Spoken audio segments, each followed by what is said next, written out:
Elecciones. Lección número 16. Elecciones milimétricas, las de 2006. 2006, elecciones milimétricas. Bueno, los saludo nuevamente a quienes estuvieron en la reciente transmisión y a quienes se sumen en esta novedosa. Vamos a revisar unas elecciones increíbles también dentro de nuestra época, que van a traer también a la mente algunas anteriores, pero casi ninguna con esta forma tan estrecha en que se presentó toda la circunstancia, ¿no? Y que no se vea venir hasta avanzada la propia elección. Estamos ya en pleno siglo XXI. Estamos en el 2005, que se empiezan a calentar los motores, empiezan a destaparse los candidatos. Estamos en la presidencia de don Vicente Fox, que había sido una situación de cambio, de una transformación en la sociedad mexicana, y que pues era como una prueba, ¿no? Una prueba. Y había sido resultado de unas elecciones bastante democráticas de nuestra historia. Después quizá de mucho tiempo, porque todas las antiguas eran, recuerdan ustedes todo lo que hemos llevado aquí en la historia, elecciones de los estados, apenas con alguna representación de la gente por colegio electoral, etcétera. Entonces no eran elecciones universales de la población hasta muchísimo después, prácticamente con el nacimiento del siglo XX, ¿no? Que se van dando de manera más abierta a la población. Después llega el voto de la mujer, etcétera, etcétera, todo muy evolutivamente.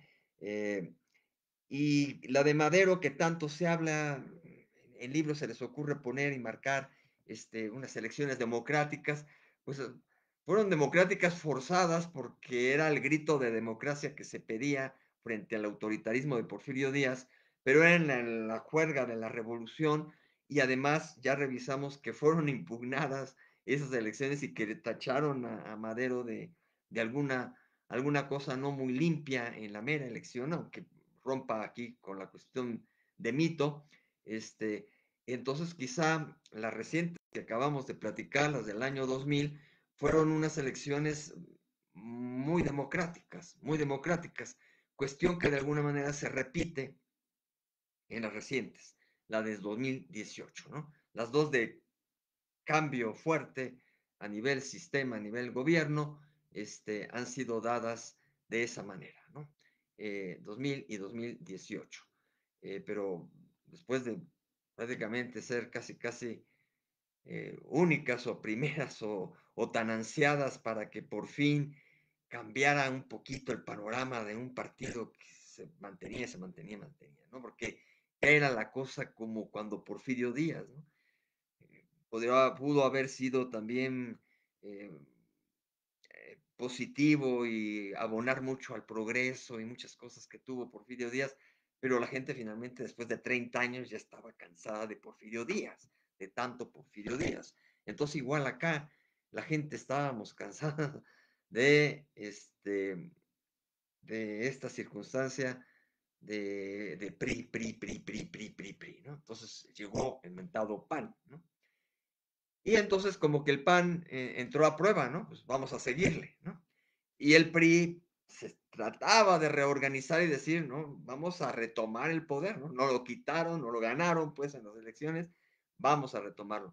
Y la izquierda mexicana, pues, decía, pues ya la alcanzó la derecha, ahora nosotros queremos, y estuvimos muy cerca, nos la robaron ahí sí, eh, hay de la gran sospecha que nos la robaron en 88, nosotros íbamos primero, y no sucedió. Ahora en estas condiciones de juego más democráticas, ahora sí. Entonces, así llega el 2005. Y ahora sí llega más cargadito de candidatos, ¿no? Diferente, curiosamente, al 2000. Llegamos acá con un montoncito de personas. Vean ustedes, hay un caso aquí de lo más increíble y de lo patético que empezaba a ser esa cuestión del poder, ¿no? Vicente Fox llega prácticamente, digamos, soltero a la elección, porque ya se había divorciado de su mujer, habían adoptado hijos, no habían tenido hijos consanguíneos, entonces tenía sus hijos adoptados, los presumía bastante, y luego resulta que su vocera, la persona que había nombrado en el gabinete de comunicación social, la señora Marta Sagún, eh, que era una eficiente persona que manejaba con mucha astucia la cuestión de la comunicación, de pronto se sabe que tienen romance, ¿no? Una presidencia aquí nos suena un poquito a Santana, ¿no? Y sus exhibiciones curiosas. Pero no solamente eso, vean ustedes, bueno, hubo romance, hubo boda en pleno sexenio, entonces la señora Marta Sagún se convirtió en Martita Fox. Lo más increíble es que después empezó el señor a decir que eran la pareja presidencial, ¿no? O sea, no solamente era la primera dama de la nación, sino que eran la pareja presidencial. Entonces todo el mundo empezamos a decir, a ver, momentito, Vicente Fox ganó la elección, ¿no? Vicente, ganaste por la votación, por el pueblo, por el porcentaje que obtuviste, eres el presidente del país, pero ninguno de nosotros, de los mexicanos, votamos por una pareja, ¿no? Tipo Maximiliano de Habsburgo y Carlota o cosas así.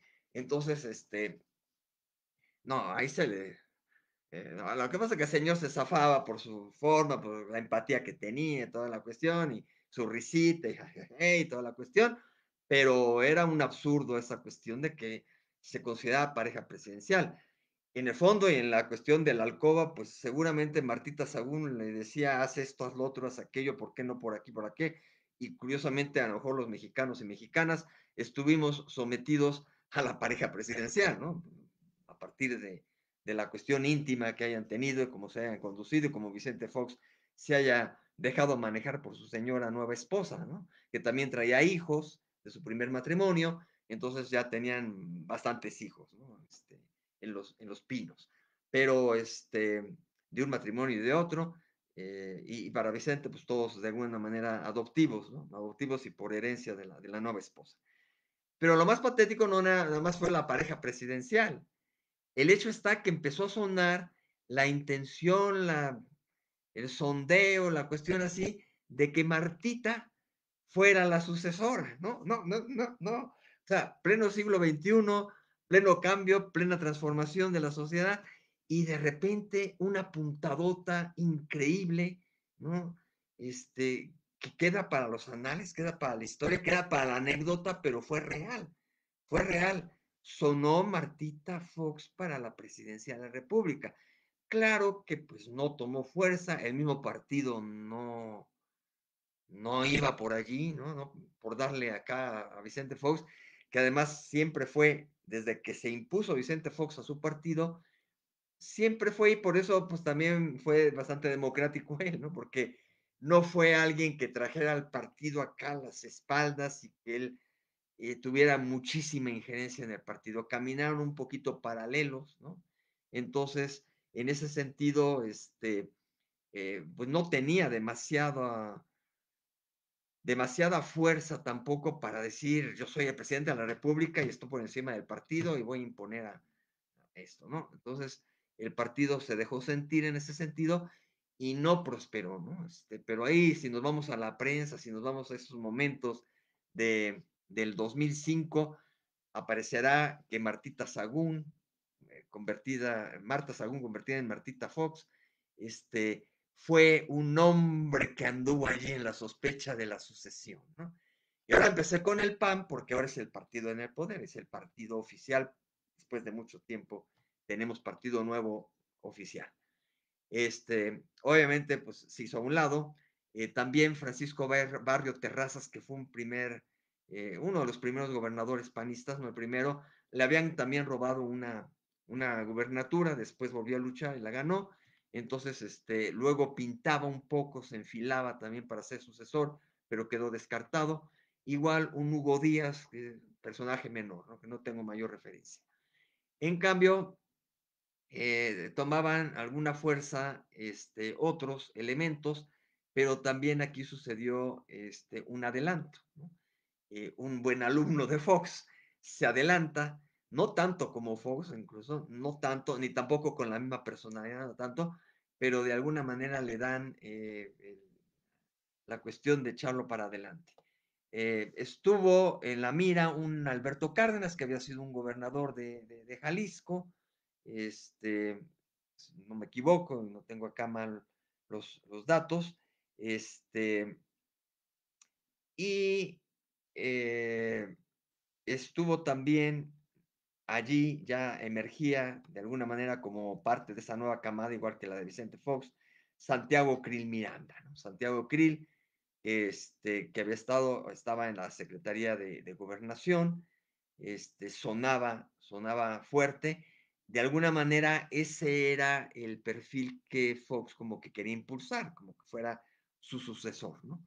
Pero no se pudo imponer el presidente porque también se le adelantó el que era director de Banobras, había sido ya también secretario, en ese momento lo habían movido a secretario de Energía, había estado en Banobras, era exdirector de Banobras, Felipe Calderón Hinojosa, y en ese momento era secretario de Energía, y de pronto un gobernador de Jalisco, Francisco Ramírez Acuña, en ese momento gobernador de Jalisco, en un convivio se le ocurrió darle el bautizo y decir, aquí tenemos nuestra carta fuerte para la sucesión, Felipe Calderón. Y Felipe Calderón, sí, sí, sí, empezó a recibir como que la cargada, los abrazos, el estilo panista, diferente un poco a lo prista, pero también a nivel político como especie de cargada, y va para adelante. Allí, Felipe Calderón echándose al ruedo, disgustándose Vicente Fox con esa postura, como diciendo,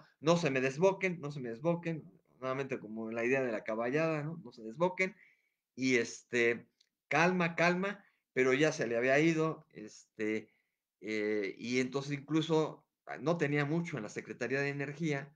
Felipe Calderón, cuando le dieron las gracias, como que hubo ahí la disputa, pues dijo, si vas a ir por aquello, pues ya deshazte de la Secretaría, y entonces Felipe Calderón dijo sí, y empezó a tener sus allegados. Todavía Vicente Fox impulsó de alguna manera, o el propio partido, el PAN, impulsó un proceso interno de selección, hubo proceso interno en donde se presentó otro exgobernador de Jalisco, que era Alberto Cárdenas, que alcanzó el 16% de la votación interna del PAN. Santiago Krill consiguió casi el 32% y Felipe Calderón fue abrigado por el 51.4%. Entonces, el PAN terminó diciendo, pues sí, sí es el bueno, Felipe Calderón, ¿no? Contra un poco la mueca de Fox, como diciendo, pues ya ni modo, ¿no? Tengo que apoyar al panista, fue parte de mi gabinete, o sea, de mi equipo, nada más que pues no me gustó la forma en que lo hizo, ¿no? Y entonces fue bastante impuesto. Aquí sí no fue un dedazo de Fox, si se hubiera dado el dedazo hubiera sido por Santiago Krill, ¿no? Que después actualmente, en aquel tiempo era de la nueva camada, ahora ya empieza a ser también de la vieja camada, de la que va en retiro del PAN, ¿no? Pero que ahí anda en la campaña de Xochitl porque fue competidor aparente en esta del 2024. Volvió, imagínense, del 2006, en el 2024 volvió a aparecer este señor que andaba queriendo ser sucesor presidencial. Nos vamos ahora con el PRI. El PRI, pues otra vez la baraja media confusa, media increíble, haciéndosele demasiado engrudo, otra vez muchos gobernadores, porque pues, no tenían de dónde, ahora sí desmantelado, ahora sí sin el presidente de la República, pues vamos a pujarnos nosotros, perdón, y entonces, resulta que tenemos ahí una cosa muy, muy, muy curiosa, este, en esta parte de la oposición, ahora el PRI es partido opositor, hay un amplio grupo de aspirantes, ¿no? Todos empiezan a levantar la mano, ¿no? Tomás Yarrington, que era gobernador de Tamaulipas, Enrique Martínez y Martínez de Coahuila, Enrique Jackson, un funcionario, ya también había llegado a la gobernatura, me parece, de Sinaloa, Manuel Ángel Núñez Soto, si no me equivoco, proveniente del gobierno de Hidalgo, Eduardo Burs también de Sonora, sonorense, Jackson, no me acuerdo bien, aquí no recuerdo, Jackson lo recuerdo yo mucho también en la liga con el Instituto del Consumidor, lo llegué yo a conocer un poco como persona, ¿no? A conocerla, eh, o sea, la figura, ¿no? Ahí en alguna junta, pero no a tratar mucho con él. Enrique Jackson fue titular de Liconza, de leche industrializada con Azupo en su momento, pero luego me parece que sí llegó a alguna gobernatura, nada más que entre Sinaloa y Sonora ya aquí me hizo un poco de bolas. Pero Eduardo Burs sí andaba por lo de Sonora. Y Miguel Alemán Velasco, que es uno de los hijos de expresidente. Ya ven que aquí aparecen hijos de expresidente queriendo presidencias. Tenemos el caso actual de Enrique de la Madrid, hijo de expresidente, y ya había habido otros casos. Cárdenas, Cuauhtémoc Cárdenas, pues hijo de expresidente. Así que buscan por ese lado, pero no se les hace, ¿no? Como que también está cebado el que el hijo del expresidente llegue a una presidencia. Miguel Alemán Velasco, hijo de Miguel Alemán Valdés, y además mucho tiempo funcionario de Televisa, vicepresidente de Televisa mucho tiempo, el señor Miguel Alemán Velasco, que ahora ya hay un hijo, Miguel Alemán Magnani, por allí, que también pasó por Televisa, y luego ya tuvo el problema también aeronáutico ahí de una línea ahí. Y luego llegó también José Natividad González Parás, que había sido gobernador de Nuevo León, en Nuevo León. Prácticamente el grupo de gobernadores, ¿no? O sea, ¿cómo mantenemos, cómo le hacemos con el PRI? Si todavía en ese momento el mapa de la República era priista, ¿no? Todavía. Ya había bastantes panistas, pero había fuerza priista. Entonces, ¿de dónde nos agarramos si no hay presidente de la República? Pues de los ejecutivos de los estados. Entonces, todos ellos como en alianza, como en equipo, yo quiero, pues vamos nosotros, vamos a ver cómo le hacemos y que el partido organice una votación interna entre nosotros, ¿no? Eh, ¿Quién más se sumó? Y ese es otro personaje. Resulta que acababa de dejar la gobernatura del Estado de México Arturo Montiel Rojas. Arturo Montiel, ese de los comerciales de que terminaremos con las ratas, ¿no? Con las ratas, que era un anuncio del publicista famoso que ahorita tenía la punta de la lengua, Alarraqui, Carlos Alarraqui le hizo esa campaña de meteremos a las ratas en la cárcel, y sacaban un anuncio con ratas reales, y resulta que más bien terminaron como las ratas, porque o sea, Arturo Montiel en ese momento venía flamante, ex gobernador del Estado de México, había manejado muy bien las cosas, políticamente, digamos, para el gusto de los priistas, y entonces por otro lado, también surge la figura nuevamente de Roberto Madrazo. Roberto Madrazo dice, yo también quiero, pero como que nadie lo quería en el PRI ya. Al menos esos otros gobernadores no lo querían. Y él se fue así como que por la libre diciendo, no, yo no entro en el juego de que entre todos vamos a decidir quién y quién sabe cuánto. Yo quiero que el partido me postule. Yo quiero ser el candidato de esto, ¿no? Para la presidencia. Entonces, ahí había otro exgobernador, pues, de Tabasco, ¿no? De Tabasco, el señor Roberto Madrazo. ¿Y qué más sucede? Hay otro señor ahí, pero como en algunos casos figuras menores, como para hacer el juego, salió por ahí un nombre de Everardo Moreno Cruz, ¿no? Que yo lo considero como un precandidato de relleno, no era una figura flamante para nada en ese momento del PRI ni nada del estilo.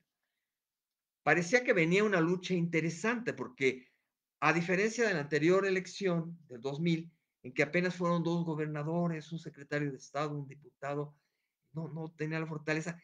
Estos gobernadores tenían más empuje, más punch, cada uno de ellos.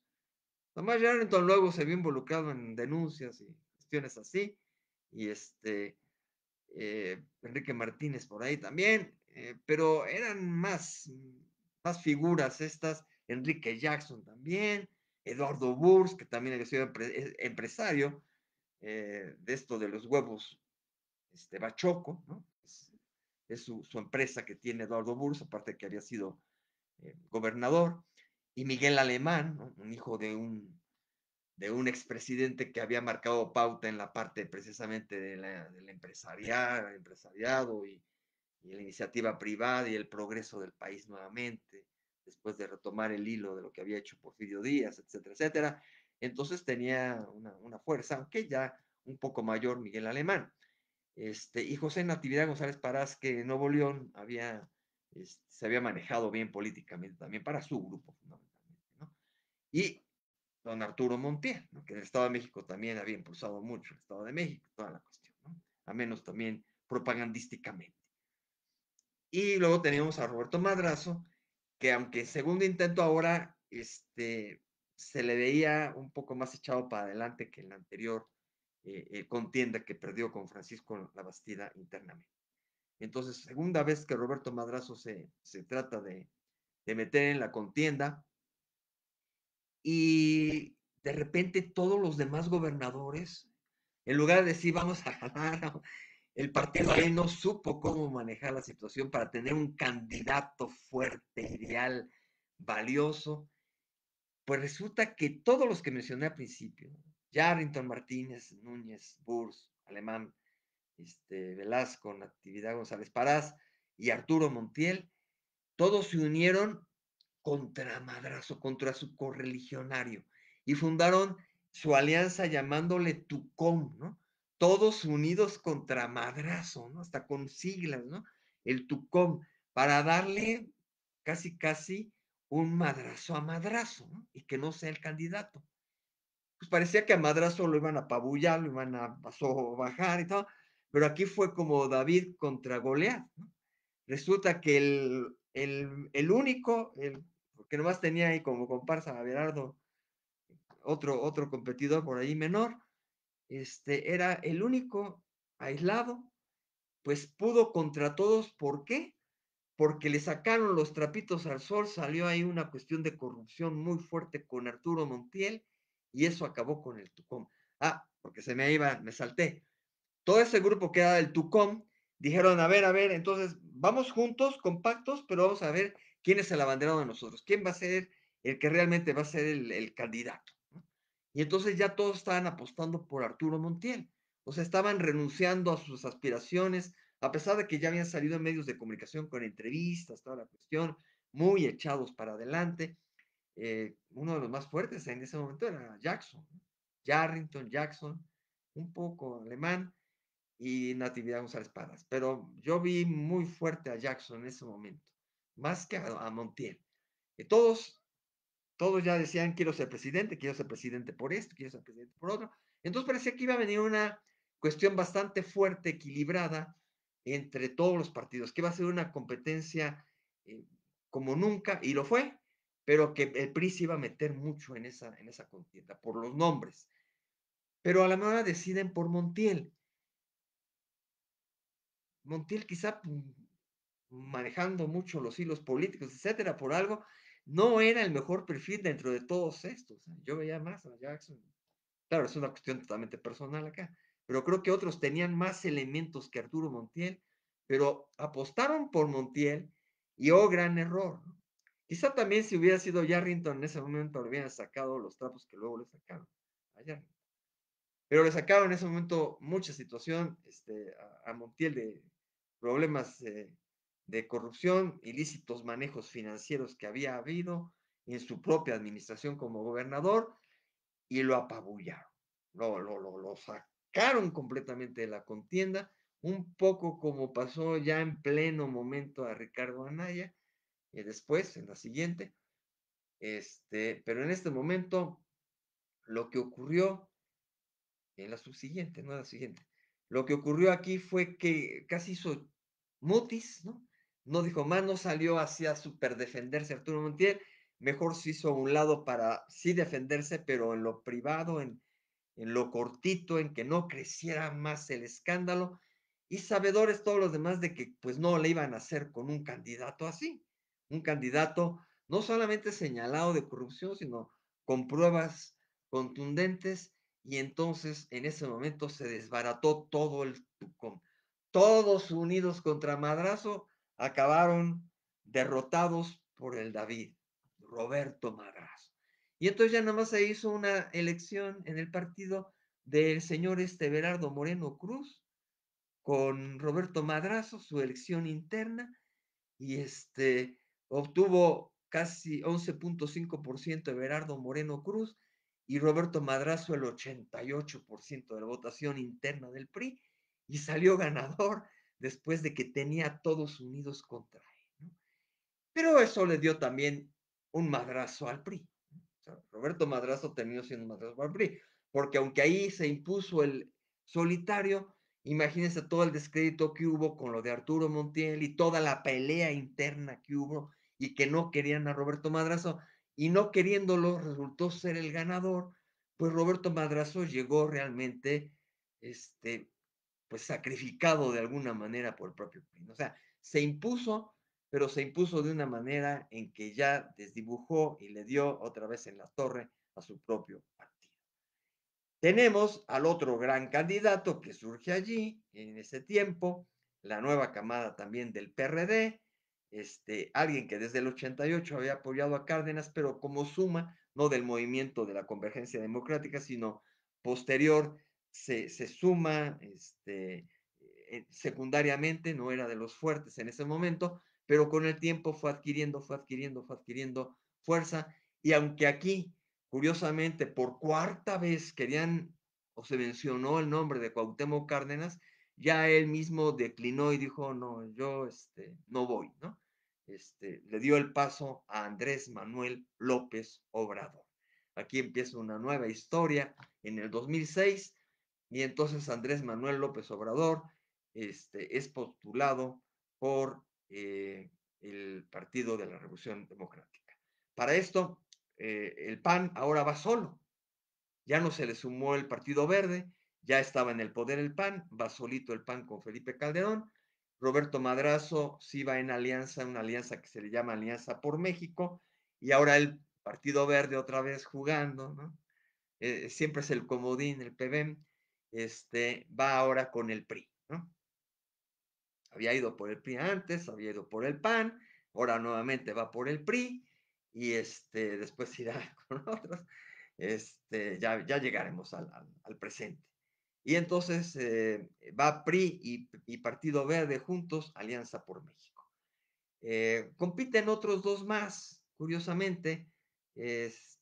Roberto Campa va por el partido Nueva Alianza, ese panal mentado, que es una cosa rara ahí que surgió, se creó a partir de la señora Elvester Gordillo, ¿no? Como que es también un hijito adoptivo del PRI, ¿no? Así como fue el PARM en su tiempo, PANAL, vean lo monolítico y fuerte que llegó a ser el PRI, ¿no? Por eso ahora también que el PRI ande en estos bandazos, pues es increíble, ¿no? Porque el PRI generó, pues, muchos partidos, generó partidos, el PAR y de menos el PANAL también, el Partido del Trabajo también, se dice que atrás estaba Raúl Salinas, y entonces por allí hay partidos que han sido amparados por ese partido oficial en su momento del PRI. Y luego también tenemos que muchos de los partidos, que era el propio PRD, pues vino a ser de aquella convergencia democrática del PRI, ¿no? Y ahora Morena, pues una decisión del PRD. Entonces, son nietos, bisnietos del PRI de alguna manera y otros hijos adoptivos. Entonces, en esa mentada nueva alianza que era partido del Bester Gordillo, lanzaron a un señor Roberto Campa, que era un funcionario, que había estado en el gobierno también, Roberto Campa, que en su parte interna se superó a otros que mencionaron allí, Alberto Cinta y Manuel Paz Ojeda. Vean aquí, hay una gran cantidad de aspirantes aquí, así como en el 2024, no tanto como ahora, pero ya empezaban aquí grandes gente aspirando al poder presidencial, ¿no? De una u otra forma, en partidos chiquitos, en partidos fuertes, etcétera. Entonces Roberto Campa va por el panal y hay una candidata más. O sea que aquí va a haber finalmente 1, 2, 3, 4, 5. Casi, casi como en la anterior había más, pero muy más dedos hizo a un lado. Entonces, aquí hay 5 nuevamente, 5 candidatos en la elección presidencial. Vuelve a entrar una mujer, ya había habido experiencias, ya esta creo que es la cuarta mujer que entra por una lucha presidencial, pero es un nombre que les va a sonar a quien siga la política. Va por el Partido Alternativa Socialdemócrata y Campesina, un partido que nada más creo que compitió en ese tiempo. Partido Alternativa Socialdemócrata y Campesina. Es la señora Patricia Mercado. Patricia Mercado, que ahora anda en Movimiento Ciudadano y que se le llegó a mencionar que ella siempre dijo que no iba por el Movimiento Ciudadano para la elección actual, al 2024. Que hubiera sido muy sano, que sí se hubiera lanzado para que hubiera sido puras mujeres, puras mujeres. Pero bueno, no fue así. Ella compitió en ese entonces, sí, en 2006, Patricia Mercado. Hizo un papel digno y dentro de todos los hombres, toda la cuestión, ella hizo un papel importante allí. Se me borra un poco de la cabeza si también aquí dividieron el debate televisivo, tengo que revisar un poco eso, o si sí estuvieron los cinco en algún momento dado en el debate. Me parece que aquí sí le dieron oportunidad a los cinco, al menos en uno de los debates, porque recuerdo a la señora Patricia Mercado ahí hablando y hablando bien, ¿no? Tiene buen verbo, tiene buena dicción, tiene buena presencia, este, incluso estética y toda la cuestión, ¿no? Doña Patricia Mercado. Bueno, entonces son los candidatos que tenemos en ese entonces. Hubo otros aspirantes, aparte de estos que he mencionado, que declinaron, ¿no? Bernardo de la Garza, que ahora anda con el Comité Olímpico Mexicano, Bernardo de la Garza, y hizo mucha campaña previa como precandidato o pre-precandidato, él por un partido, por el Partido Verde hizo campaña o pre-campaña Bernardo de la Garza, salía en esos anuncios como deportista haciendo carrera ahí, corriendo, y de repente se paraba y daba su mensaje, y él iba por la grande, Bernardo de la Garza. Finalmente, el partido, más que él, declinó por el PRI, ¿no? Entonces, quedó borrado Bernardo de la Garza. Y también, por el partido de Convergencia Democrática, que es cambiado el nombre ahora en Movimiento Ciudadano, Convergencia Democrática, iba su fundador, Dante Delgado, que también es un expriista, había sido gobernador de Veracruz, etcétera, etcétera. Dante Delgado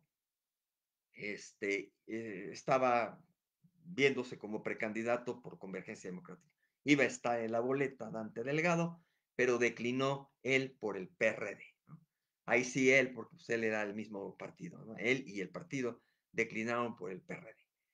Y hubo algunos que quisieron ser independientes, pero que todavía allí no cuajaba la idea de darle nuevamente carta abierta a los independientes.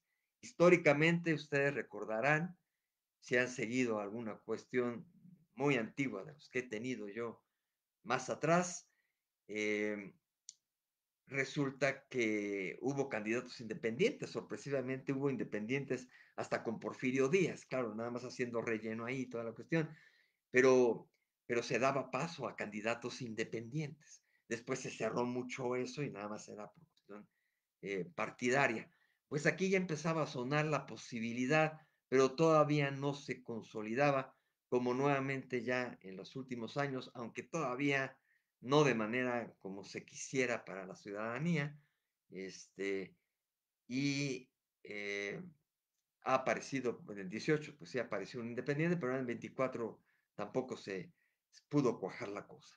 En ese momento, pues menos porque fue todavía más difícil. Y quienes querían, fíjense aquí dos figuras, nuevamente Jorge G. Castañeda, que ya había querido por ahí en alguna anterior que había sonado el nombre. Bueno, aquí quería ir también nuevamente en el 2006. Pues en el anterior, de 2000, no, venía del 2000. Me estoy confundiendo entre tanto que reviso con presente, pasado y futuro. Quizá luego vuelva a aparecer Jorge Castañeda.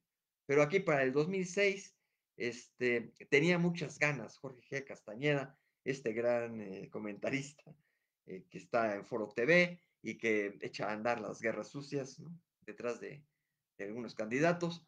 Bueno, este hombre crítico, comentarista, estaba muy apuntado, a tal grado, y ahí yo también tuve una experiencia particular, porque previo al 2006 estuve un par de años en el sistema de radio y televisión mexiquense, del Estado de México, y llegó por ahí el aviso de que el señor quería comprar espacio. Por ahí metió algunos comerciales en televisión privada, cosas así, muy menores, en que manifestaba, pero también muy tenue, todavía no decía quiero ser presidente, sino estaba calentando un poco la cosa y aparecía ya por ahí Jorge Castañeda. Pero quería incluso comprar también espacio en TV Mexiquense. Lo que pasa es que TV Mexiquense es del gobierno y por normas no se va en la parte comercial. Hay cierta licencia para ciertos patrocinios, cosas así, y querían por ahí meter, hubo la consulta que si se podía, ¿no? Y yo, curiosamente, estaba en una posición muy de la parte de patrocinios, eh, a la cabeza de esa parte, y pues yo fui, aunque no me oiga Jorge Castañeda, yo fui el que le contesté simplemente a mi jefe en esa consulta de que no era pertinente que fuera, que de acuerdo a la normatividad, así como no se valía la cuestión abierta comercial, entrar esta cuestión abierta política, ¿no? O sea, sí se valía si venía por tiempos oficiales, ¿no? Cualquier cosa.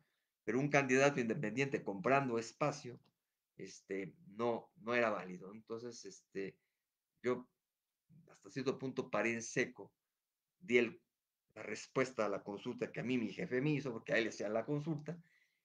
Y bueno, ya con esa consulta, pues no prosperó y no entraron comerciales propagandísticos de ningún partido, no solamente de Castañeda, sino de ningún partido, porque todavía para ese entonces los partidos, además del tiempo oficial, podían empujar algo a nivel privado. Entonces, de ningún partido, ni de otro independiente, ni nadie por el estilo, ni ninguna otra labor política que por ahí anduviera, nadie, estaba vetado el asunto de acuerdo a la normatividad.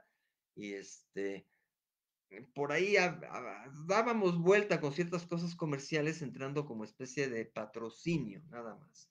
Una especie de patrocinio, menciones, sin que fuera totalmente un spot comercial y cosas así. Se valían ciertas menciones.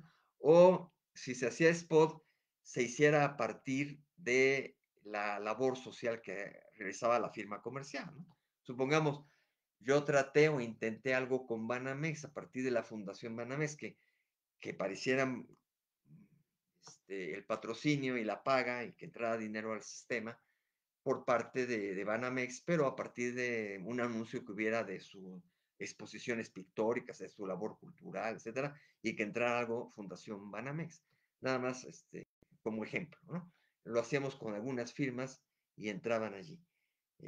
Con Banamex no se me hizo porque no llegué al punto adecuado y según eso no tenían recursos para algo así, y todo era vía Banamex. Entonces, bueno, no se iba a anunciar Banamex ahí directamente. Entonces, ese tipo de cosas sí se podían dar la vuelta y entrar. Pero acá una cuestión política iba a ser muy forzado que de repente pareciera ahí alguien independiente dando un mensaje, como que por qué o de qué se trata, ¿no? Y entonces no se abordó y no hubo más. Y el señor C, que se molestó mucho, contestó algo así, contestó feo a la cabeza del sistema mexiquense de que no le dieran oportunidad, no le dieran espacio para, para tener un espacio ahí pagado y decir algo, ¿no? Entonces, luego se cayó la posibilidad y Jorge Gil Castañeda no fue por la independiente ni nada por el estilo. Y el señor Víctor González Torres. Víctor González Torres, un nombre que suena mucho porque le mete mucho a la publicidad de sus farmacias similares, ¿no? Es el dueño de farmacias similares, el fundador y dueño de farmacias similares, el doctor Simi, Víctor González Torres, hizo campañita, es decir, por otros lados, a nivel comercial, metió sus mensajes, como los ha metido ahora por las farmacias, ahora se anda ahí candidateando para el premio Nobel y cosas así. En la actualidad también este señor, pues desde ahí sonaba mucho y llegó a ser ahí cuestión de propaganda, de decir que quería ir por México, por la presidencia, con menor, mucho menor, todo eso 2005 previamente a las candidaturas fuertes, y después se desechó y ya no quedó para nada. Entonces, vamos con resultados. Creo que no hay más que decir del contexto. Déjenme revisar. Bueno, como parte histórica, primeras elecciones con voto a distancia de residentes mexicanos en el extranjero.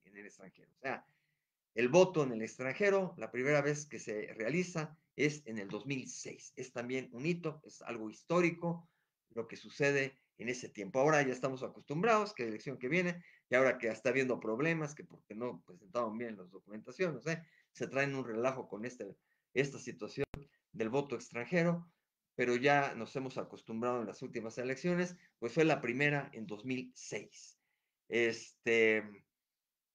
Efectivamente, aquí apunté, tengo registrado que la legislación en ese momento no acepta las candidaturas independientes de Jorge Castañeda y Víctor González Torres.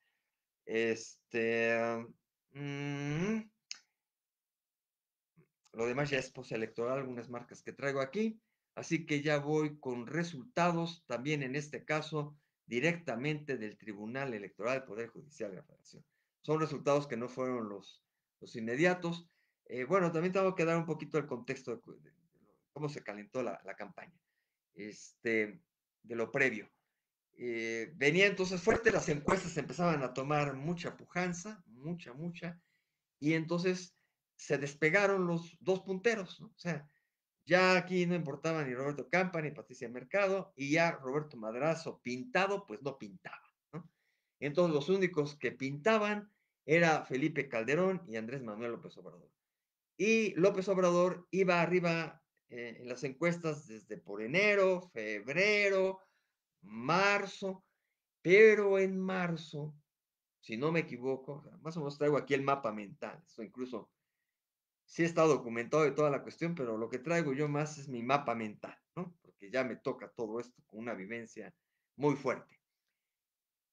Lo que sucede son dos cosas con López Obrador, y siempre se dijo, y hasta en la presidencia también ha ocurrido. El peor enemigo de López Obrador siempre ha sido López Obrador, o sea, él mismo, porque él mismo se mete sus zancadas, ¿no? También cuando la mete en alguna cuestión de la presidencia, él mismo se mete la zancada. Es el peligro un poquito ahorita también para la candidatura de Claudia, porque cualquier cosa, ocurrencia, situación, le afecta a la candidata de su partido.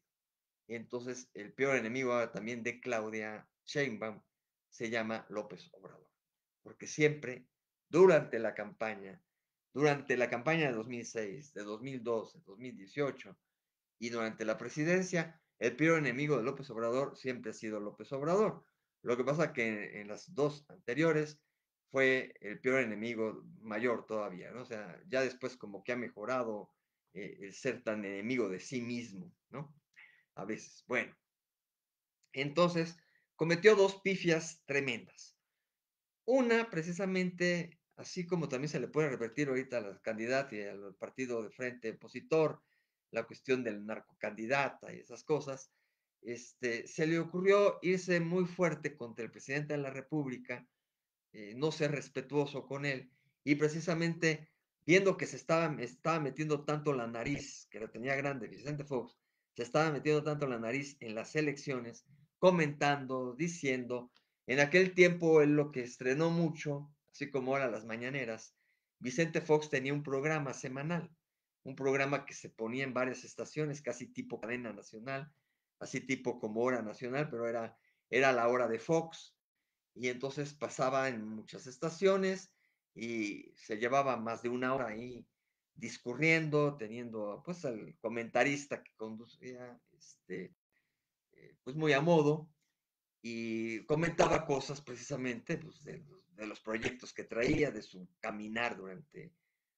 su sexenio y toda la cuestión. Repito, era una especie de hora nacional, pero nada más foxista, Vicente Fox. El único protagonista era Vicente Fox. Tenía a veces invitados, cosas así, pero pues de su gabinete o de proyectos que traía alrededor, y entonces platicaban sobre los sucesos de la semana o que él quería impulsar en su agenda política presidencial. Entonces, Eso fue el antecedente de las mañaneras, ¿no? Esto que sucedió, el programa de la hora de Fox, pero que claro, ahí no era diario, era semanal, era semanal. Este, entonces, a partir de esos micrófonos que tenía y discursos que diera, conferencias que aparte diera, expresiones que manifestara, etcétera, pues cargaba los dardos, aunque no era su favorito, no era el idóneo, pero los cargaba a favor de su partido y de Felipe Calderón. Entonces, eh, López Obrador, los partidos de oposición señalaban mucho esa injerencia. El tribunal incluso declaró que había sido muy incisiva y peligrosa la intervención del presidente en esos asuntos. Sí lo sacó a colación, así que no es la primera vez en nuestros tiempos. Allí Vicente Fox lo hacía y sí, de alguna manera también hubo ciertas amonestaciones y en la declaratoria de final se marcó como un foco rojo, pero que no llegó a mayores, ¿no? De que prácticamente se anulara la elección o se pusiera un freno mayor o cuestiones así, ¿no? No le sacaron nunca una tarjeta. Pues no, podía sacar la de expulsión, ¿no? Un presidente, pero era una tarjeta, ahora, en algún tiempo hubo una tarjeta en el fútbol verde, ahora también están ensayando una azul, entonces, más que amarilla, le hubieran sacado otra, pero no llegó a mayores. Bueno, pero el que sí llegó a mayores fue López Obrador, dirigiéndose a él y diciéndole, ya cállate, chachalaca, ¿no? O sea, le puso un apodo al presidente en funciones, chachalaca, y aparte, siendo contendiente, estando en la campaña, pues debió haber guardado cierta distancia, no un respeto de devoción y de caravanearse, nada por el estilo, pero simplemente pensar que no le iba a convenir y mejor guardar respeto, guardar distancia hacia el presidente Fox. Y no, a cada rato le decía, ya cállate, chachalaca, ya cállate.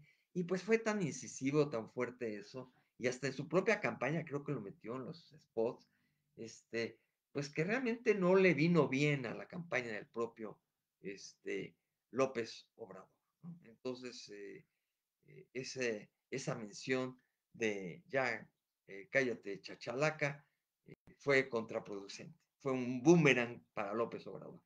Ese fue un factor. Y otro que sintiéndose arriba en las encuestas, dijo yo para qué voy al primer debate, así como lo hace Trump o como lo hizo recientemente en los debates presidenciales allá de su partido, que no fue, pero esas eran las internas además, no se presentó Trump. Acá en la importante, no se presentó López Obrador al primer debate. Creo que en esa ocasión más hubo dos debates, y en el primero dijo, yo no voy, no voy, no tengo ganas, no quiero exponerme allí, ni nada por el estilo.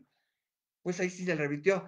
Ese debate sí tuvo peso en la cuestión de la percepción del público de un candidato que no se presente y los otros sí, exponen cosas, etcétera, y entonces, pues, adiós. Esos dos factores, de repente llega abril y abril ya venía totalmente parejo, ¿no? En las encuestas, a veces uno arriba, a veces el otro, según una encuesta uno arriba, según otra encuesta otro arriba, pero la diferencia mínima, mínima, jaleo. Con ese panorama llegaron hasta el día de la elección. Así resulta precisamente para el 2 de julio. Esto llegan totalmente parejos. Las encuestas, repito, seguro, unas a favor de uno, bueno, unas indicaban ventaja de uno y otros ventaja de otro. Teniendo el promedio, pues era empate. Este, y en otras prácticamente también revelaban prácticamente el mero empate.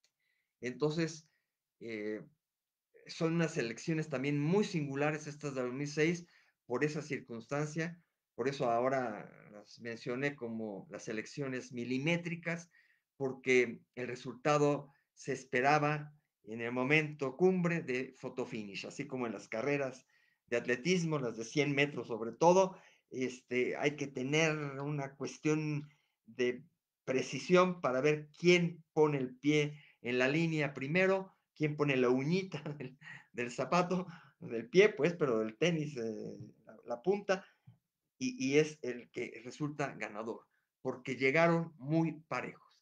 llevaba una ventaja, no así grandiosa, no estrepitosa, pero llevaba ventaja López Obrador y a cambiar, empezó a cambiar a partir de eso de marzo y abril ya fue un mes típico, así como el que estamos, pero ahorita ya está terminando abril. Abril fue un mes sintomático totalmente, totalmente de cambio, ¿no? Entonces, con ese panorama se llegó a la elección, 2006. Pues casi, casi desde la partida de esta elección se sabía por dónde venía la cosa, ya estaban casi, casi derrotados todos los demás candidatos y todo iba a ser nada más entre los dos punteros. Aquí es donde para muchos empezaba a sonar el interés de que México pudiera entrar a esta dinámica de muchos países de una segunda vuelta que se acostumbra en algunos países de Europa y sobre todo acá en América Latina hay varios países que sí tienen segunda vuelta como Argentina, me parece que Chile también, Colombia, hay muchos latinoamericanos acá que acostumbran la segunda vuelta. A mí personalmente me parece muy sana que en un momento dado de que no alcance el mayor porcentaje, que no haya una gran diferencia, que no alcance más allá del 50% de la media, un candidato, se volviera a convocar a otra, ya descartando, eliminando totalmente a los otros, y ya con esa eliminación de los otros, saber los que votaron por los otros, saber por quién votan ahora con los dos punteros, ¿no? Entonces eso es muy atractivo, muy bueno, muy positivo en las elecciones este, que existe, ¿no? En Argentina, incluso Milei ahí, pues se tambaleaba un poco porque llevaba ventaja, fue adelante en la primera vuelta, pero iba a tener una segunda vuelta más cerradona. La tuvo, pero de todos modos ganó. Bueno, pues ahí legítimamente, pues así son las reglas, ¿no? Y de todos modos ya, como venga el porcentaje, ya gana en la segunda vuelta, quien obtenga mejor resultado, pero hay una segunda oportunidad, no la gana gratuitamente, no la gana automáticamente en una primera vuelta, porque está disputadísima. Acá en México, a partir de esto que sucedió, hubiera sido muy, muy sano, ¿no? Muy sano para la democracia mexicana. Hay muchos que abogan por eso, pero nunca se ha metido una iniciativa formal en la Cámara del Congreso, que es quien la tendría que avalar, y un cambio en la Constitución y toda la cuestión, pero ojalá en algún momento dado se haga, ojalá surja. En ese momento, después de estas elecciones, digo, para estas pues era imposible preverlo, ¿no? Era imposible preverlo, pero hubiera dejado la enseñanza así como le dejó a Salinas la enseñanza de abrir al pluripartidismo y a cambios y al nacimiento del IF y toda esta cuestión, así como fue un parteaguas el 88, debió haber significado el 2006 haber impulsado allí y decir, bueno, a partir desde el 2012 vamos a impulsar la segunda vuelta en México. Vamos a hacerlo. Hagámoslo porque no queremos que nos vuelva a suceder esto. Fue tremendo.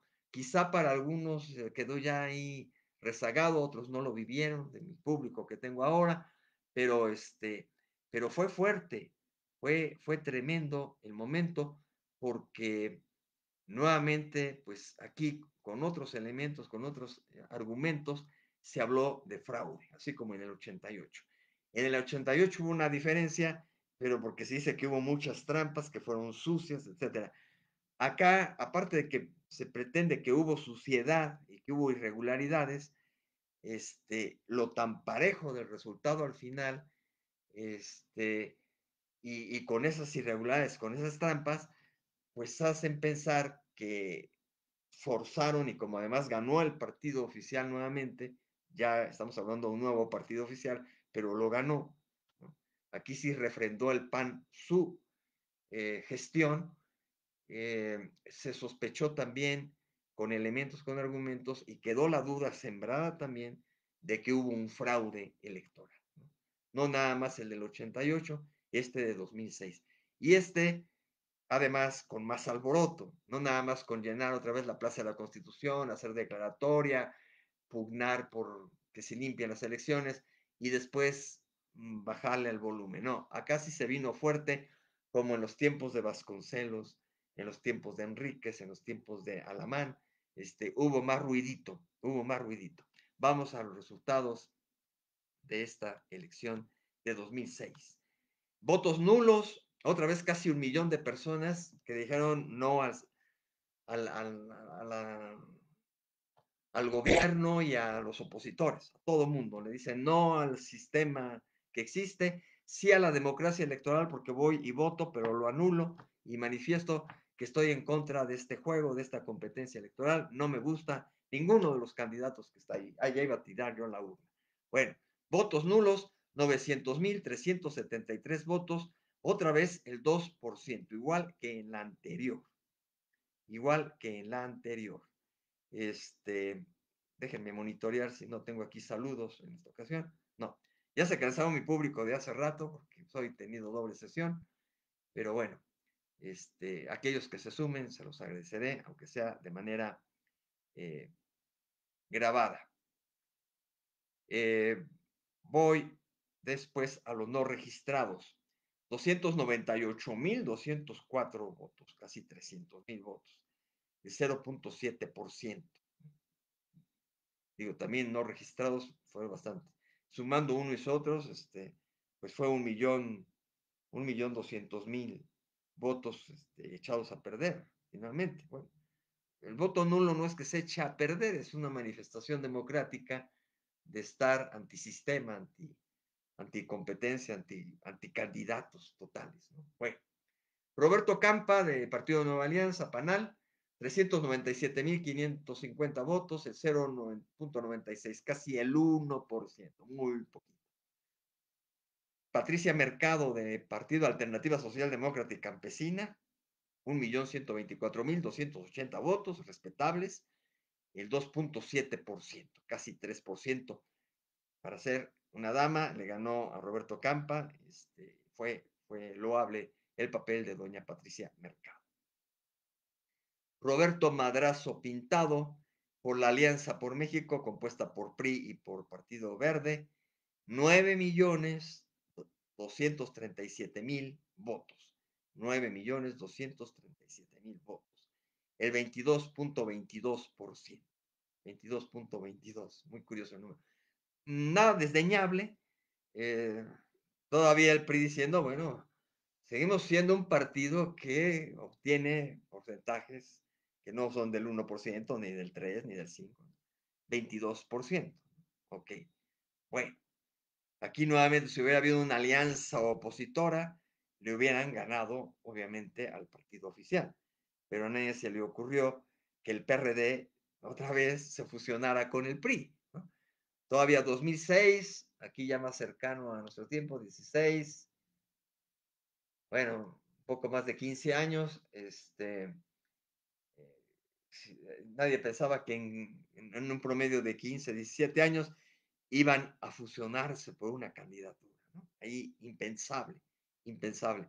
Y le pudieron dar en la torre al partido oficial, pero pues no, no vendría. Además, imagínense una alianza y que declinara López Obrador por Madrazo o Madrazo por López Obrador, cuando desde el tiempo en que buscaron la gobernatura de Tabasco han sido adversarios, por no decir enemigos, porque López Obrador mismo dice que no tiene enemigos, entonces, bueno, adversarios tremendos a nivel político, a nivel de la gobernatura, pelearon por esta candidatura, por esta presidencia, y luego, ahora, pues no con la parte netamente política, pero Madrazo Pintado que está un poco detrás ahí de Latinos, entonces ahora a nivel presidente contra medio de comunicación, sigue la adversidad. Es curioso, ¿no? Bueno, ahí quedaron esos 9 millonzotes de Roberto Madrazo Pintado, 22.22%. Se defendió hasta cierto punto el señor. Obviamente, obviamente no hay que ser tampoco inventor, prestidigitador, ni nada por el estilo, pero si hubiera sido más tersa su elección, si no hubiera habido ese conflicto interno y esa caída que tuvo, si hubiera sido aumentado Arturo Montiel quizá, o cualquier otro de los que estaban en el TUCOM, quizá hubiera sido más relevante su porcentaje. A lo mejor de todos no les alcanzaba, ¿no? Pero pero quedó aún con esta pugna tan increíble y de que todos iban contra, contra Roberto Madrazo, aún aquí también con tantos adversarios, quedó en un lugar medio respetable, 9.237.000 votos. Y después Andrés Manuel López Obrador, Alianza por el Bien de Todos, PRD, PT y Convergencia Democrática, hoy Movimiento Ciudadano, juntos, 14.683.096 votos, equivalentes al 35.33%. 35.33%, muy valiosos, muy importantes, muy fuertes, pero todavía no dice nada, falta que les dé el porcentaje y ahí es donde viene el sismo increíble de la elección. Felipe Calderón Hinojosa, del Partido Acción Nacional PAN, 14.916.927 votos. Los dos en el rango de los 14 millones y los dos en el rango de los 35%. 35.89% para Felipe Calderón. Entre López Obrador y Calderón Hinojosa hay medio punto porcentual. Un poquito arribita del medio punto porcentual, pero redondeando, medio punto porcentual. No es el 1% de diferencia, es medio punto en una elección presidencial. Fue tremendo, no dieron resultados inmediatos, dijeron que la situación venía muy competida y no se podía dar. Se alargó, se alargó. Después de las últimas elecciones en que se habían dado, la del 88 había tardado, por lo de la caída del sistema, todo el enjuague que hubo, pues desde entonces volvió a repetirse un poco esto, peor porque no se dieron los resultados en la noche, soltaron los resultados preliminares del sistema, aquí sí, del sistema que afortunadamente allí no se cayó, el sistema estaba operando y lo podía consultar uno en su computadora, las televisoras, las recesoras, los medios de comunicación replicaban las informaciones, pero iba haciendo a cuentagotas y entonces arriba estaba igual que en las encuestas, a veces estaba arriba uno, a veces otro, y y de pronto, bueno, fue tomando fuerza a final de la jornada, hacia la madrugada, Felipe Calderón Hinojosa, ¿no? Entonces, algunos medios y el propio Felipe Calderón manifestaron un triunfo, ¿no? O sea, algunos medios dijeron, bueno, lleva la ventaja Felipe Calderón, parece ser el ganador, Felipe Calderón salió a decir, soy el ganador, pero también salió a decir López Obrador, soy el ganador. Los dos salieron a decir que eran ganadores, como no había pasado ya en mucho tiempo, ¿no? O sea, prácticamente no había antecedentes así desde aquí también de lo más fuerte cuando le echaron abajo el triunfo a Sebastián Lerdo de Tejada, que dijeron, esa elección no fue elección, no es el triunfador, no vale la elección, etcétera, etcétera. Y entonces salió un presidente interino y López, Porfirio Díaz también por las armas llegó y ocupó el poder. Entonces, ahí un poco por esos lados, o cuando Vasconcelos, que también dijo, no, yo gané, aunque ahí también la sospecha es que fueron muy sucias las elecciones, pero quizá no le alcanzaba a Vasconcelos, también siendo realistas en la distancia. Tampoco se tiene toda la consigna y todos los elementos. Total, que de todos modos es muy parecido a eso de Vasconcelos, porque ahí toda la afluencia que había y Vasconcelos diciendo soy el ganador, y diciendo, sacando la bandera, soy el ganador, y luego también Enríquez Guzmán y también Alamán diciendo soy el ganador, soy el ganador. Pero eso se había quedado ya a mediados del siglo XX, digamos, ya lo último había sido hacia con Ruiz Cortines. Después ya más para acá, pues había sido la hegemonía total del partido y no había competencia, no había competencia hasta con Salinas. Entonces, de esos tiempos no había habido, y no había habido, además, con todas esas que podemos hablar de Vasconcelos, de cuando Camacho, Ávila Camacho, bueno, Vasconcelos peleándola con Ortiz Rubio, la de Alamán con Camacho, la de Enríquez Guzmán con Ruiz Cortines, la de Cuauhtémoc Cárdenas con Salinas de Gortari. Por más pelea y por más legitimidad, a lo mejor de fraude que pueda haberse sustentado o existido, eh, llegó a tal grado el manejo, o la suciedad, o el fraude, etcétera, que estadísticamente los resultados revelaron triunfos reveladores o significativos de los que le dieron el triunfo. O sea, salieron todos estos personajes, Vasconcelos, Enríquez Guzmán, Alamán y Cuauhtémoc Cárdenas, salieron a decir gané la elección, pero los resultados oficiales no les daban el triunfo. Y además de no darles el triunfo, no revelaban haber estado parejos, o sea, había distancia entre sus datos, ¿no?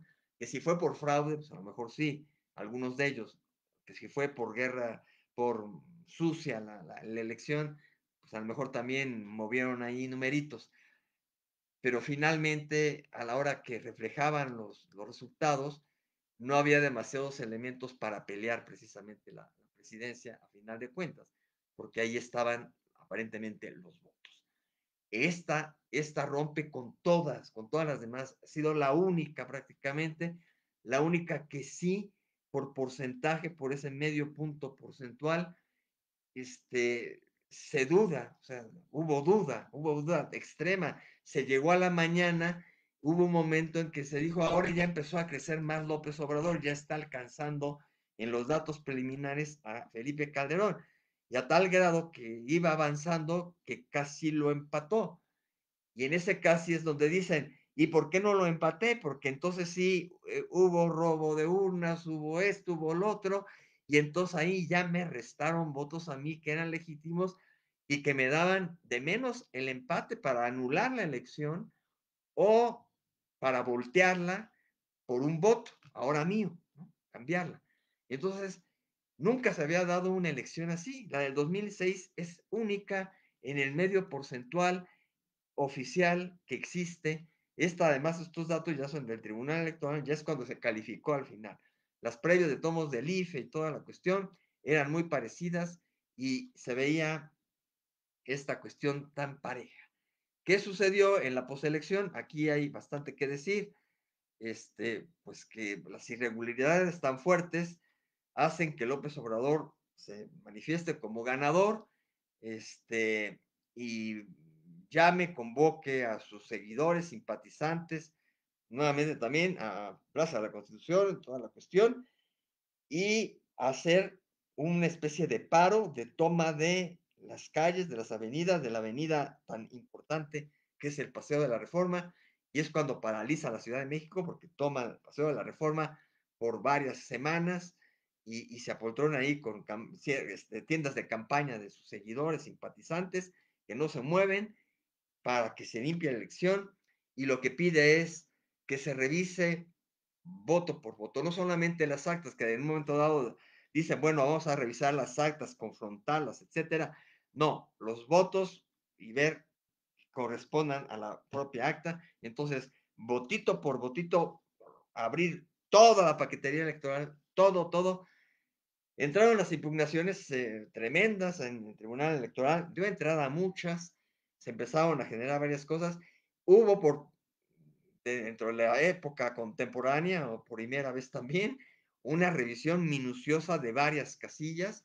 Sí se abrieron paquetes electorales de ciertas casillas, se hizo nuevo conteo, se corrigieron auténticamente algunas actas, se anularon algunas actas en algunas, se anularon bastantes votos en varias, pero no en el volumen esperado, ¿no? O sea, prácticamente se anularon de un lado y de otro, o sea, de un candidato y de otro. Entonces, la cosa siguió igual, pareja. Pero de todos modos, representativamente a nivel de impugnación, fue significativo que sí se anularan actas, casillas, votos, actas, casillas, en esa elección, no en el volumen que quería la oposición, el PRD y la alianza con López Obrador. Entonces, es cuando más se hace lo de la toma del Paseo de la Reforma, exigiendo que no sean nada más poquitas, que sea voto por voto, voto. Y termina igual que en 88, destruyendo toda la evidencia. O sea, llega un momento dado en que el tribunal valida la elección, la califica y dice, pues aunque sea por medio punto porcentual, el ganador es Felipe Calderón, y entonces después viene la destrucción de la paquetería electoral. Ahí, alrededor de eso, yo llegué a leer cosas, manifestaciones de gente que resguardaba el lugar, algunos militares menores que llegaron a declarar que sí, que robaron todavía del lugar donde resguardaban, se llevaban votos, que hubo mucha suciedad alrededor de la elección, lo cual hace creer igual que en 1988 que auténticamente a López Obrador le pudieron haber robado la elección, o de menos que con tanto elemento de esas características, si no existía la doble o no existe en México la segunda vuelta, hubiera elementos para que dijeran esta elección queda anulada y se convoca a una nueva, ¿no? Con los mismos, ¿no? Entre los nuevos, los mismos, o establezcamos las reglas de quiénes van, quiénes sustituyen, quiénes pueden sustituir, etcétera, y se regenera una nueva elección, ¿no? Lo cual también hubiera sido otra vez histórico, después de mucho tiempo en que no se anularan elecciones, ¿no? Como las que se anularon de Vicente Guerrero. Entonces, lo cual también tiene un eco de aquella elección, ¿no? Pero aquella también tiene tintes de golpe de Estado, tiene otro matiz. Pero aquella vez también hubo tanta inconformidad de la gente de Vicente Guerrero que no tomaron Paseo de la Reforma, que ya existía como, no, todavía no existía como Paseo de la Emperatriz, ¿no? Todavía no llegaba Maximiliano. Existiría como llano por ahí, pero muy cerca, la Alameda, tomaron el lugar allí, empezó una conspiración fuerte y después tomaron el Zócalo en el centro comercial del Parián, lo incendiaron, etcétera. Ya platiqué en su momento de ello. Entonces, tiene una evocación esta con la de Vicente Guerrero. Nada más que a diferencia, aquí no se logró anular la elección, que aquí hubiera sido más legítimo también que se anulara, porque estaba demasiado parejo y había muchas irregularidades. Sí se presentó mucha cuestión inequitativa que podría haber dado lugar a eso. Entonces, pues tenemos que tiene un eco, así como estaba ahorita comparando con otras en ciertas circunstancias, o las diferencias más bien, con la que tiene eco es con la segunda elección que hubo en México de la de Vicente Guerrero, porque casi estuvo a punto de que el tribunal en un momento dado pudiera decir si hay más elementos, menos elementos, y si vemos, vamos a voto por voto, va a resultar lo mismo, o al revés, y entonces va a replicar el otro que no, que le están robando la elección, entonces al que ya se había declarado ganador, y entonces lo más sano es que se anulen elecciones. O sea, realmente históricamente se estuvo a poco de que gente del tribunal pudiera inclinar la balanza hacia ese lado, ¿no? Porque todo lo que aceptó fue un recuento parcial y mínimo. Sí lo aceptó, también eso es histórico. Se anularon auténticamente algunos votos, pero no se anuló la elección. Y ese símil con aquella lo tiene por aquella toma que hubo, ¿no? Y por el levantamiento que hubo. La diferencia es que acá no fue levantamiento de armas, ¿no? Que ya ves si se acostumbraba. Esta vez hubiera sido también muy drástico, muy duro, muy cruento, y hubiéramos enfrentado en esta época, que tampoco estamos ajenos de que suceda, ¿no? Porque todo puede suceder en la vida de una nación, pero se contuvo la situación. López Obrador fue prudente y subrayó, es resistencia civil, tipo Gandhi, todo pacífico, porque si no, podría haber existido otras circunstancias. Y se hubiera parecido más a esa de Guerrero. Y que allá sí se atrevieron a decir, pues queda insubsistente, ¿no? Que fue anular totalmente la elección y generar una en cortito, que no se restableció como tal y eso fue lo que tampoco agradó, ¿no? Acá, en estos tiempos sí se hubiera tenido que este, hacer algo nuevo, pero quién sabe qué hubiera pasado, si hubiera alargado el sexenio de Fox o qué hubiera sucedido. Acá tengo incluso algunas declaraciones. Eh, Pese al dictamen final e inapelable, algunos periodistas e intelectuales dudaron de la validez precisamente del mismo proceso. Miguel Ángel Granados Chapa, connotado periodista, abogado y connotado periodista, tenía la certeza de que había de menos 316.539 votos irregulares. Y él expresó que se debió anular la elección. Granados Chapa dijo, se debió anular la elección.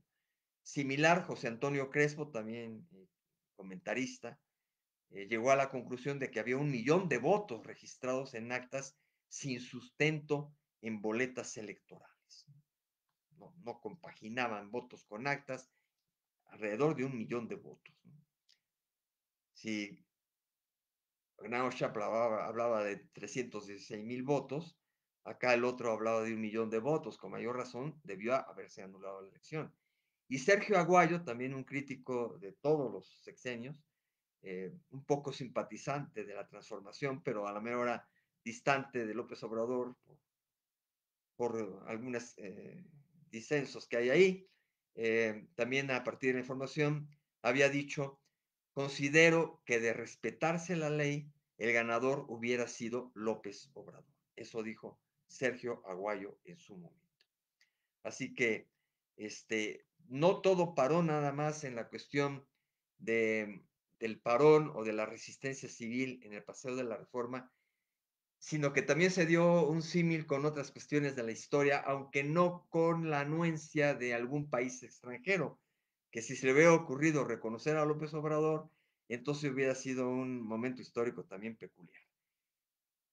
López Obrador llamó una especie de convención, como la convención de Aguascalientes, la convención, una convención nacional democrática a los que estuvieran en el Zócalo y a mano alzada, como ha estilado López Obrador en todos los años posteriores, pidió, o alguien de su entorno, pidió que hubiera una votación y se determinó que López Obrador era el presidente legítimo de México y por lo tanto Calderón era un usurpador. O sea, sí hubo una declaración de ese tipo. O sea, sí se parece otra vez aquí a Guerrero y también se parece todavía al propio Vasconcelos, ¿verdad? Que también en esos momentos dijeron, yo soy el legítimo y toda la cuestión.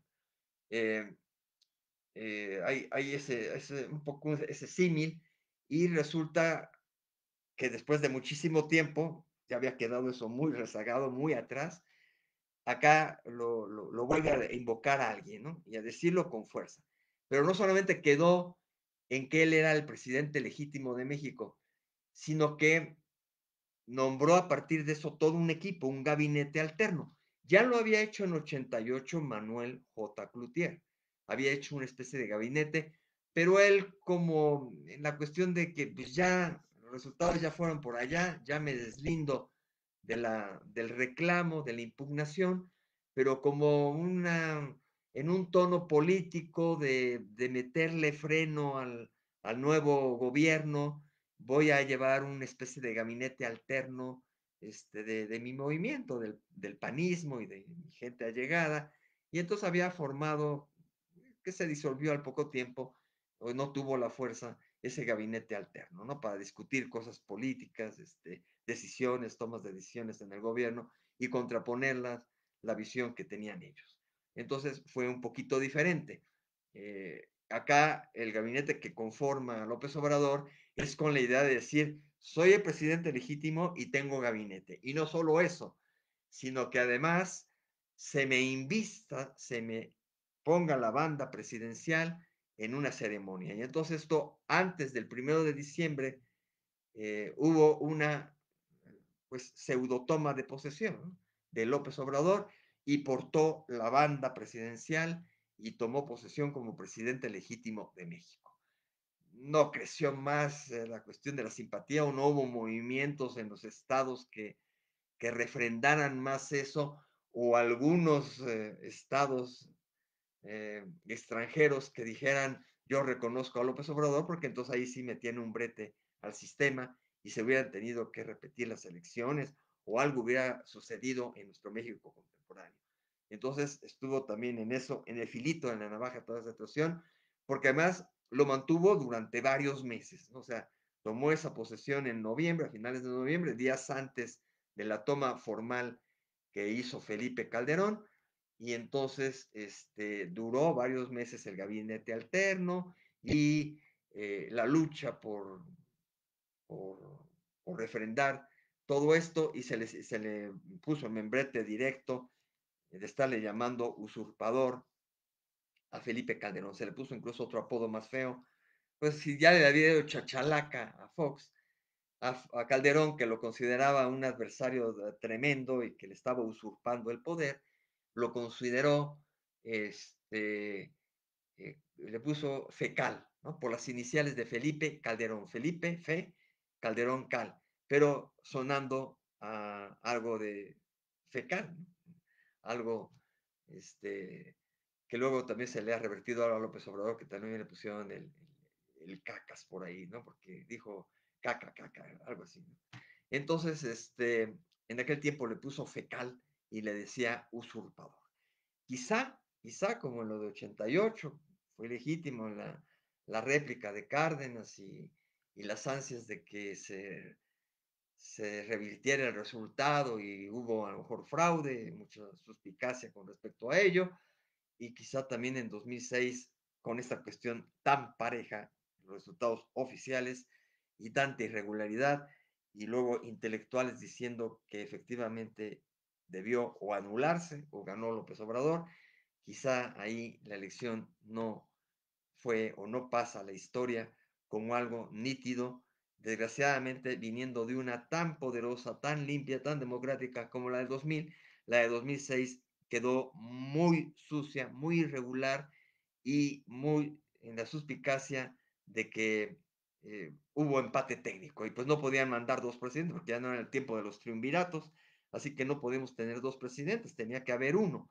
Entonces, las instituciones le dieron el triunfo a Calderón, pero mucha población quedó con la idea de que López Obrador, e intelectuales reconocidos, connotados, de que López Obrador ganó o que de menos debió anularse esta elección de 2006. Así los hechos, así las circunstancias. Finalmente se da el triunfo que Felipe Calderón tomó posesión el 1 de diciembre del propio 2006 y es formalmente el presidente constitucional en ese entonces. Así las cosas, así los resultados, y pues con esta me despido. No tuve ya mayores saludos en esta ocasión. Muchísimas gracias a todos los que hayan podido por ahí de todos modos sintonizar y así quedamos con esta emisión. Muchísimas gracias y nos vemos en la siguiente, que serían las de 2012, elecciones retro, por ahí dentro de una semanita. Muchísimas gracias. Hasta luego. A ver, no, todavía no puse al fin. Nuevamente, Shaman Olam, gracias por haber seguido. Te aguantaste las 2 horas y media, casi 3 horas. Considero que estas elecciones fueron tan significativas que perdió nuevamente credibilidad nuestro sistema y lastimosamente sigue repercutiendo en la perspectiva de los mexicanos su votación. Efectivamente. Bueno, y las del 24, pues quién sabe, es una incógnita cómo vengan los resultados formales, cómo venga todo. Ya estaremos hablando, nos va a tocar platicar de ellas antes del mero momento crítico. Ya nos acercamos, venimos la próxima semana con el 2012. Gracias a mi seguidor y a todos los que a lo mejor no pusieron mensaje, pero estuvieron por ahí. Y a los que se sumen después. Muchísimas gracias a todos ustedes.